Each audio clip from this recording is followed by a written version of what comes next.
Church was in the spotlight on Capitol Hill today. The House took up a D.C. funding bill this afternoon. Among other things, it exempts D.C. from any potential federal government shutdowns next fiscal year. But notably, not attached to that appropriations bill, 17 measures focused on making changes to D.C. governance and public safety. Our Rebecca Turco joins us now with a look at what led up to that decision. Rebecca. Yeah, well, a big question here is why they took all that out from the original version of the bill. And that's an answer I'm waiting to learn more from House Majority staff. These 20 measures, dubbed by D.C. Delegate Eleanor Holmes Norton as anti-home rule riders, were in the original House version of the appropriations bill. And all but 3 were ultimately axed from the bill. Things like repealing parts of the Youth Rehabilitation Act, which allows sentencing alternatives for convicted criminals up to age 24.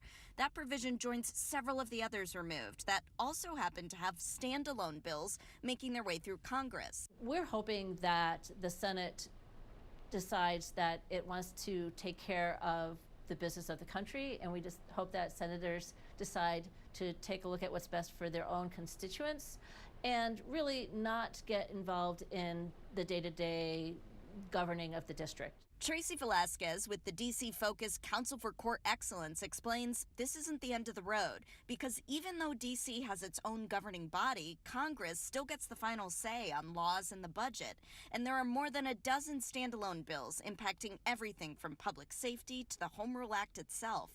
We've gone to numerous committee hearings on them. Opponents are calling this an affront that could hurt crime reduction efforts. Supporters have repeatedly argued it'll only make the district safer. Every resident and visitor deserves to feel safe in our nation's capital, and Congress should continue to fulfill its constitutional duty to oversee district affairs and make D.C. safe again.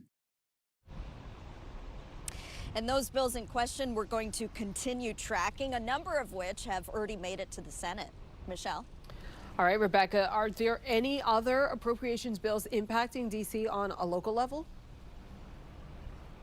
Yes, there are at the moment. There's actually a new amendment that would force the district to adopt cash bail. That's under an appropriations bill impacting DOJ and other departments. And it's something the president and U.S. Attorney Jeanine Pirro have voiced support for. They've argued that it'll make the district safer by using cash bail to encourage suspects to show up to court.